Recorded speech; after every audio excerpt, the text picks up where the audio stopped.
Ini bukan meng-NO-kan yang Muhammadiyah atau Muhammadiyahkan NO, karena kalau kita ini biasa saja. Orang NO ya pasti Muhammadiyah, kan umat Kanjeng Nabi Muhammad sallallahu alaihi wasallam. Orang Muhammadiyah ya pasti dengar NO lah, karena gerakannya ulama. Masa tidak mendengar ulama? Tapi setelah jadi ormas ini jadi yang NO tidak Muhammadiyah, Muhammadiyah tidak NO. Misalnya kamu NO ditanya Allah, akun tamin umati Muhammad, ya naam. Itu bahasa Arab umati Muhammad itu. Muhammadiyah tak kok iki anut sapa ya anut ulama. Jadi tapi wong nganggur geger sebenarnya.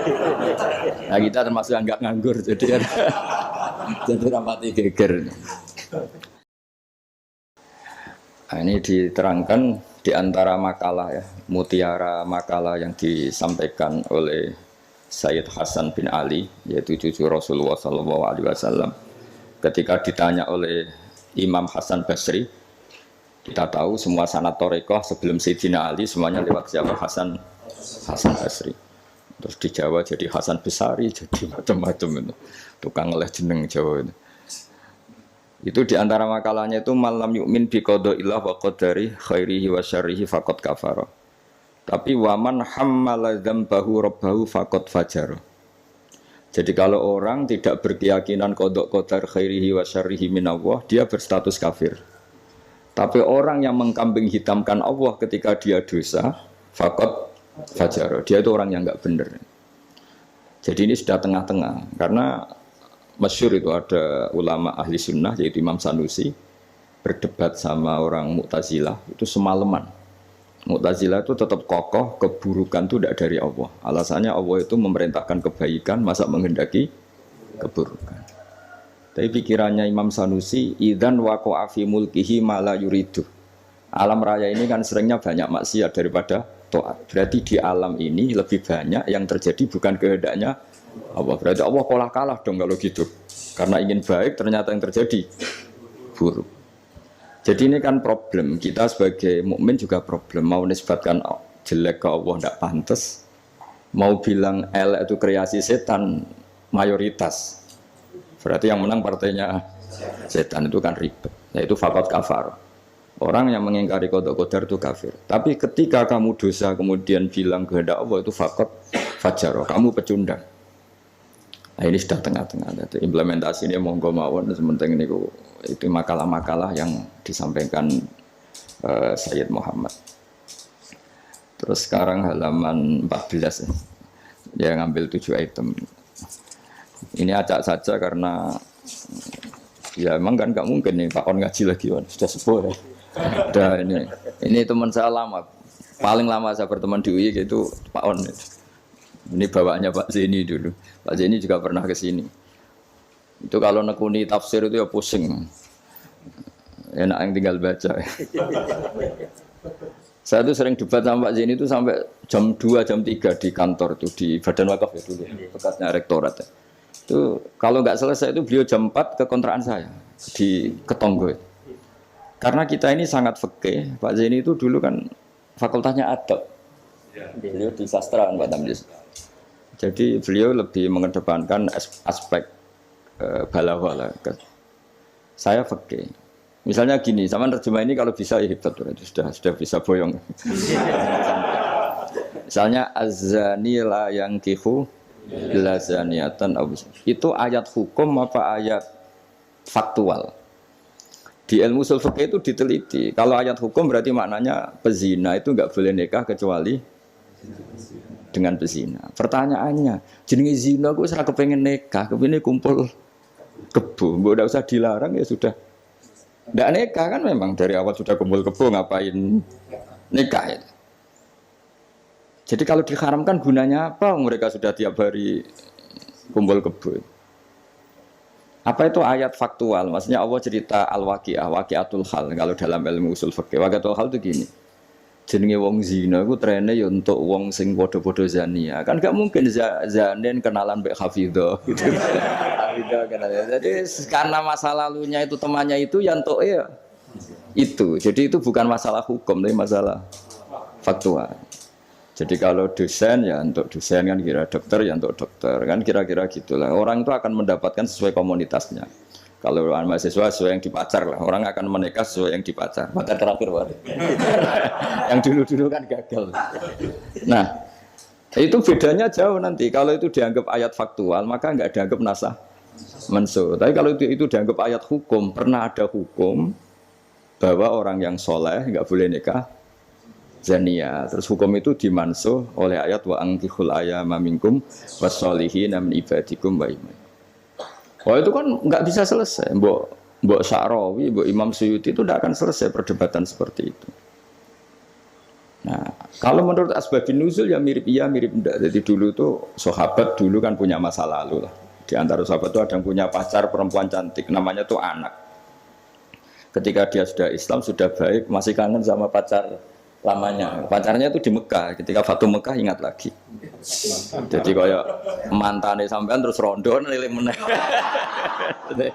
Manusiawi sekali. Terus walhasil terus tanya, ya Rasulullah kalau saya nikah anak boleh ndak? Tapi dia masih begitu, maksudnya masih profesinya masih seperti itu, masih PSK lah kira-kira gitu. Kira-kira baghiyah kalau dalam bahasa Arab itu baghiyah. Terus karena si cowoknya ini sudah afif, sudah soleh, sama Quran dilarang, jangan. Kamu orang soleh kok nikah sama yang seperti itu. Nah, larangan ini itu larangan hukum, apa larangan sosial, apa larangan etika, itu perdebatannya ulama usul fikih. Kalau larangan hukum, itu jelas keliru. Kelirunya justru Islam tuh ingin yang zania itu nang nikah, dan statusnya zania itu hilang. Makanya Nabi itu punya sekian sisi unik, karena beliau kadang ngendikan hukum, kadang ngendikan etika, kadang ngendikan tadi faktual, waqiatul hal.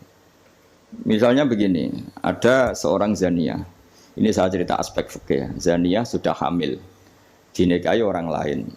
Ini harus melahirkan dulu apa enggak? Hampir semua ulama bilang enggak usah, karena enggak perlu ada apa? Iddah, untuk zania enggak perlu iddah, karena iddah itu kan untuk nikah yang sah. Tapi suatu saat Nabi itu pernah ditanya, ya Rasulullah ada orang yang biasa kumpul kebo, lelaki dan perempuan bisa kumpul kebo, sekarang sudah nikah. Itu Nabi ngapresiasi dan beliau ngendikan, qad kharaja min sifahin ila nikahin. Ya baguslah sekarang yang tadi malam mungkin masih berstatus kumpul kebo, gara-gara nikah, sekarang kumpulnya sudah kumpul nikah. Jadi Nabi komentar, qad kharaja min sifahin ila nikahin. Dia sudah keluar dari tradisi kumpul kebo menjadi tradisi yang baik, yaitu nikah. Hubungan intimnya sudah berstatus nikah.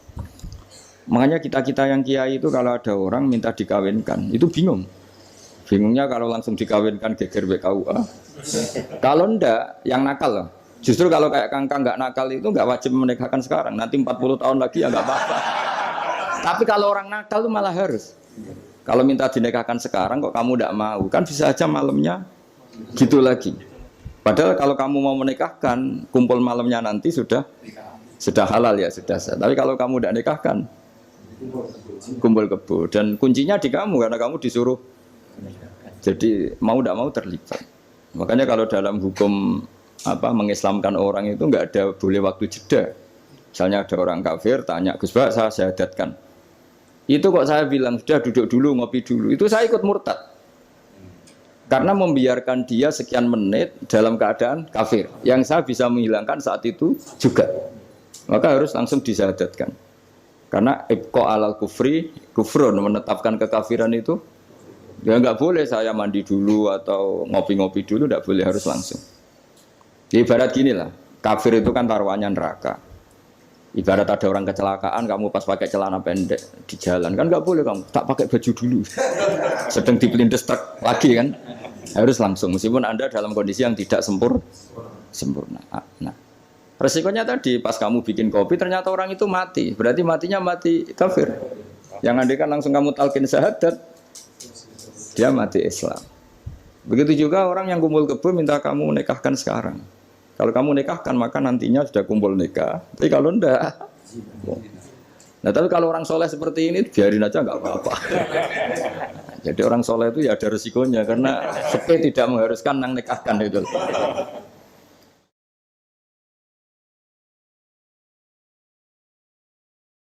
Nah lagi kembali tadi azani la yankihu illa zaniatan aw musyrikah. Itu faktual, apa hukum, apa etika. Ya kita mau tidak mau debat karena kita nggak punya pilihan. Lama ada mengatakan tunas samanso, ada yang nganggap itu waqiatul halannya, ya kondisi sosial pasti seperti itu kan. Nah, masa zani misalnya terus akrabnya sama hafidho atau solihah kan kemungkinan itu kecil. Kalaupun akrab ya mungkin yang satu nipu kan, pura-pura ada orang hidung belang kan. Nah itu mau tidak mau itu harus debat seperti itu. Terus kedua aspek yang sering saya debat dengan Pak Zaini itu aspek bahasa fikih. Bahasa fikih itu menuntut vulgar. Nggak boleh kinayah, nggak boleh persemuan takrif. Kalau bahasa Pak Zaini karena beliau biasa kesusastraan itu lebih halus. Itu memang ya ribet. Ya karena kita sering tidak punya pilihan. Saya ulang lagi sering tidak punya pilihan. Nggak boleh misalnya zina itu dibahasakan tidur bareng. Nggak boleh. Karena kalau tidur bareng dihukumi zina, berarti orang yang tidur bareng tidak melakukan itu boleh dirajam kan. Itu kalau di fikih harus vulgar. Ada saksi yang menyaksikan itunya masuk sampai detail. Saksi ngerti tidur bareng atau berdempetan saja nggak boleh. Jadi ya agak kacau memang bahasa fikih itu mau tidak mau harus vulgar. Harusnya orang-orang etik itu ndak mau. Nah, di sini terus misalnya ada masalah ketika aula mastumun nisa. Aula mastumun nisa itu bahasa sastra apa bahasa beneran gitu. Kalau bahasa sastra berarti Quran itu sangat halus sehingga membahasakan jima itu lamastum. Nah, Ibnu Abbas berpendapat itu atau kamu hubungan intim sama istri kamu itu membatalkan wudu. Nah, ini yang kelompok-kelompok tertentu berpendapat gitu, makanya untuk batal nunggu hubungan suami istri. Tapi ada ulama mengatakan lamastum memang benar-benar nyentuh, jadi sekedar nyentuh tangan ini sudah batal. Jadi efeknya ini besar. Yang satu bilang lamastum kinayatun anil jima, sehingga untuk mengatakan batal harus nunggu jima. Yang satu ya memang lamisa, memang pegangan saja. Nah, terus jadi dua kelompok mazhab itu. Jadi memang perdebatan memaknai Quran itu ya mau tidak mau. Cuma kalau sama-sama ahli kan masih ada ringnya. Nah, sekarang yang ribet itu mau Quran raiso isane terjemah melok nafsi riwayat itu. Musibah itu. Itu musibah besar. Nah, karena Quran itu kalau bahasa itu diulang. Diulang ini supaya maknanya itu begitu. Kadang sama. Makanya kata Imam Ghazali ngulang itu karena sama. Misalnya gini ya. Tak beri contoh ya. Orang dosa itu pasti punya akibat ke orang lain. Disebut ajroma. Ajroma itu melukai orang lain. Innal ladzina ajromu kanu minal ladzina amanu yadhakun. Tapi nanti digenti. Kalau ajromu ini ditafsir digenti kafaru. Karena di belakang digenti fal yaumal ladzina amanu minal kuffar, bukan minal mujrimin. Jadi di depannya pakai kata ajromu, di belakang pakai minal kuffar. Misalnya tadi ada 3 kelompok di akhirat, menerima tangan kanan, menerima buku dengan tangan kanan, kedua dengan tangan kiri. Tapi yang terlalu buruk itu waro adzohri, menerimanya membungkungi yang ngasih. Jadi misalnya kamu malaikat yang ngasih buku, terus lama ya sudah yang fatal itu ya sudah nerimanya dengan tangan kiri, dia membungkungi yang ngasih. Jadi sudah ngawur secara etika. Misalnya dipanggil si A sini. Si malaikat tadi orang ini memang bakat buruk. Pas nerima buku itu sudah sangat tidak beretika. Sudah dengan tangan kiri sambil membungkungi. Sehingga malaikat ini semangat ngadapnya ya kumat lah, kumat mangkelnya itu sudah tidak beretika, sudah pakai tangan kiri membungkungi. Tapi kita yang sopan itu kan menghadap pakai tangan kanan. Ya muni matur nuwun barang menapa. Sehingga terus jadi malaikat itu makanya semua nanti di akhirat. Nah, akhirnya kelompok itu hanya 2. Kanan dan kiri. Nah, kiri ini yang ekstrim sampai ya sudah kiri. Nah, itu kata Imam Ghazali, jangan kira ada kelompok 3. Ya ada yang biyamini, bisimali, waro'a dori gitu maksudnya. Jadi sering seperti itu. Jadi hanya 2 tapi diredaksikan 3. Begitu juga neraka misalnya. Neraka itu kiai kuno nak darani digelundungno ning neraka. Itu bahasa paling bener ya. Karena orang masuk neraka itu kan bayangannya Quran itu kan wajah alam min bain itim satwa min khalfihim satan fakhsyanahum terus sampai saat terusnya fahum mukmahun. Mukmahun itu ditekuk. Nah itu sebagian Quran redaksekno yu'raful mujrimuna bisimahum fayukhadhu bin nawasi wal aqdam. Nawasi itu bathuk, aqdam itu delamaan. Jadi bathuknya kok sampai nyium. Ya gini gambarannya itu gini, ditukuk gini, ininya diikat sampai kena kaki.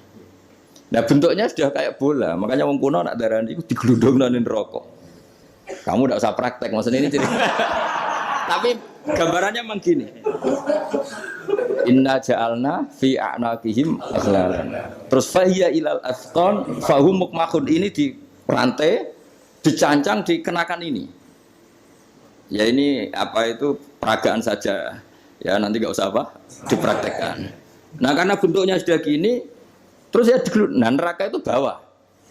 Ya neraka itu kan posisinya bawah. Mulane darani munggah swarga karena surga itu naik. Digludungno ning. Nah ini cerita kealimannya wali-wali dulu. Jadi membahasakan masuk neraka itu digludungno karena posisi sudah kayak bola itu. Diikat dengan bentuk seperti itu kan. Nah, redaksi yang di Yasin yang tadi aghlalan fayya ila asqan fahum mukmahun itu ya sama dengan redaksi yang di surat Rahman yu'araful mujrimuna bisimahum fayukhadhu bin nawasi wal. Nah hal-hal seperti ini tuh ini sekaligus saya curhat ya ke Pak Rektor. Jadi memang tafsir itu enggak orang yang menguasai Quran karena lafadz, kalau bahasa kasarnya lafadz jebakannya banyak. Maka kata Imam Ghazali dalam Ulumul Quran, fayadhunnu dzannun, orang mengira bahwa itu kelompok yang berbeda karena dengan redaksi yang padahal itu kelompok yang sama karena Quran itu balaghah, Quran itu adab. Ya tadi keahliannya Profesor Zaini di sisi ini itu tahu. Jadi memang ya seperti itulah nangani Quran.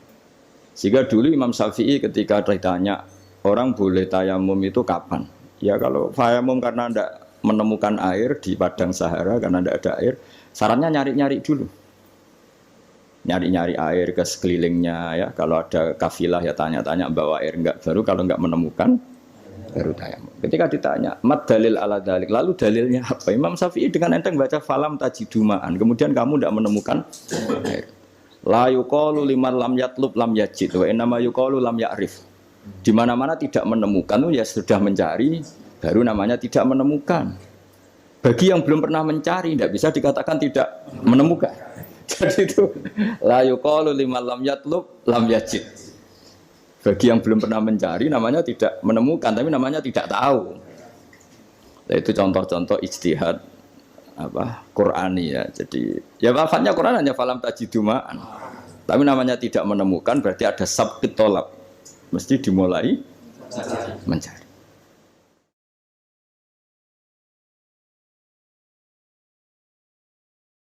Ya, terus berikutnya ini ya acak saja. Enggak sampai 7 ya enggak apa-apa, sekenanya aja. Ini kan curhat susahnya nerjemah. Makanya terjemah itu antar orang alim ya beda, bodoh sama alim tambah beda. Cuma yang satu ngawur lah, yang enggak ngerti ngawur itu kalau tidak tahu kok. Ya, halaman 42. Nah, ini yang masalah kias. Fannasu wa ingkana khoson lakinnahu yasiru aman. Ya. Nas itu meskipun waqiahnya itu khusus, lakinnahu yasiru aman. Pada akhirnya menjadi umum. Ya. Menjadi umum itu karena mau tidak mau ada kias. Kias itu analog, kenapa? Atau pola. Misalnya gini ya, yang dicontohkan di sini misalnya Nabi memang hanya ngendikan layak tilqadi wa khutban. Enggak boleh seorang hakim memutuskan hal-hal yang krusial dalam keadaan emosi. Khutban itu emosi yang sangat. Lalu kiasnya apa? Rektor juga enggak boleh dalam keadaan emosi bikin keputusan. Kiai juga enggak boleh, suami juga enggak. Siapapun enggak boleh. Cuma yang sering bikin keputusan otoritatif itu kan qadhi, hakim. Jika Nabi hanya ngendikan al-qadhi. Lalu ulama mengatakan khutban itu kenapa tidak boleh? Karena orang kalau emosi itu akalnya agak mati paras lah gitu. Lalu itu tidak harus pas emosi ya. Ulama menamakan terlalu syahwat ya nggak boleh, terlalu lapar ya nggak boleh, hakin ngempet nguyah ya nggak boleh, ngempet ngising. Sehingga kata khutban kemudian diganti fi halatin yasu'u khalquhu fiha. Dalam keadaan yang dia nggak begitu normal. Di antara gak begitu normal, terlalu syahwat ya nggak boleh, terlalu emosi nggak boleh, terlalu lapar, terlalu nahan kencing, nahan BAB dan sebagainya.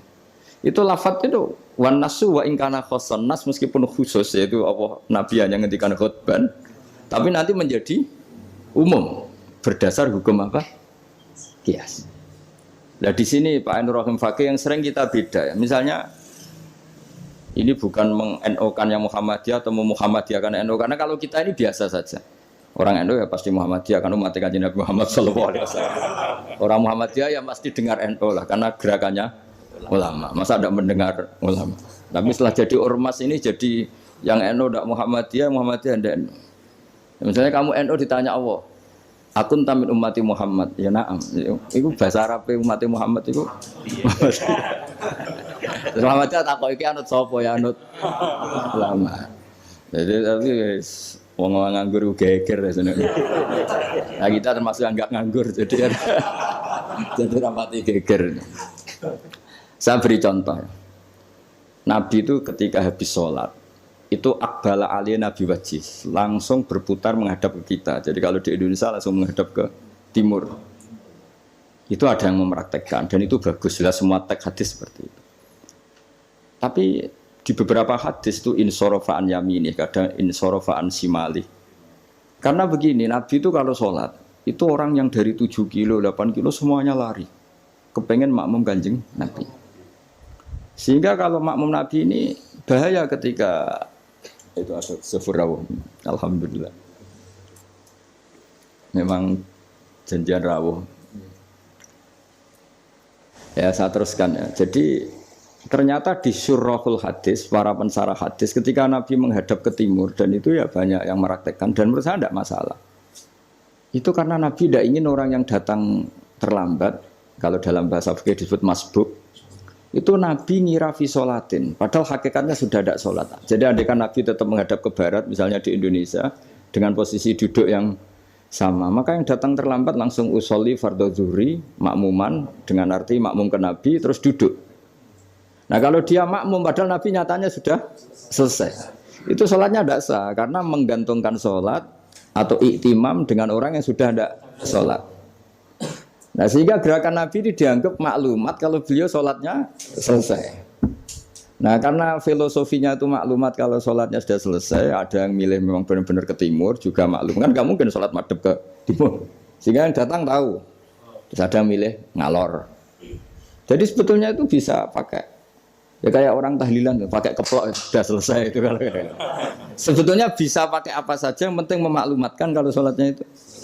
Nah, ini yang ngendikan tidak saya, kitab Fathul Bari karangannya Ibnu Hajar Al-Asqalani, Sarah Bukhari paling populer. Nah itu yang disebut Sayyid Muhammad wan nasu wa ingkana khoson fa innahu yasirun aman. Ya kayak tadi misalnya laiktil qadi wa huwa khutban, kemudian khutban ini memasukkan semua kondisi yang kita kurang fit. Itu tidak boleh bikin apa? Keputusan. Qadhi ya juga kita ganti. Tidak harus qadhi, Pak Rektor, Pak dosen, seorang suami kalau bikin keputusan jangan dalam keadaan yang khutban atau ngempet nguyuh, ngempet ngising, hakin itu. Kalau dalam bahasa Arab hakinan itu. Nah ini penting saya utarakan karena kalau kita terlalu tekstualis itu nanti kita naik Innova tidak perlu baca subhanalladzi sakhkhara lana hadza. Karena ayatnya itu kan wal khayla wal bighala wal hamira litarkabuha wa zina. Ini tidak ada Innova ini. Ayatnya ya litas tahu ala sumatas guru ni'mata rabbikum idza stawaitum ali wa taqulu subhana. Ini kan jelas litas tahu ala zuhur, ini Innova tidak ada zuhurnya, ini tidak ada punggungnya. Jelas ayat sebelumnya tentang wal khayla wal bighala wal hamira litarkabuha wa zina. Nah, jadi kalau terlalu tekstualis maka naik Innova Ferrari itu tidak usah baca subhanalladzi karena ayat ini tentang ya tentang khimar dan seterusnya dan seterusnya.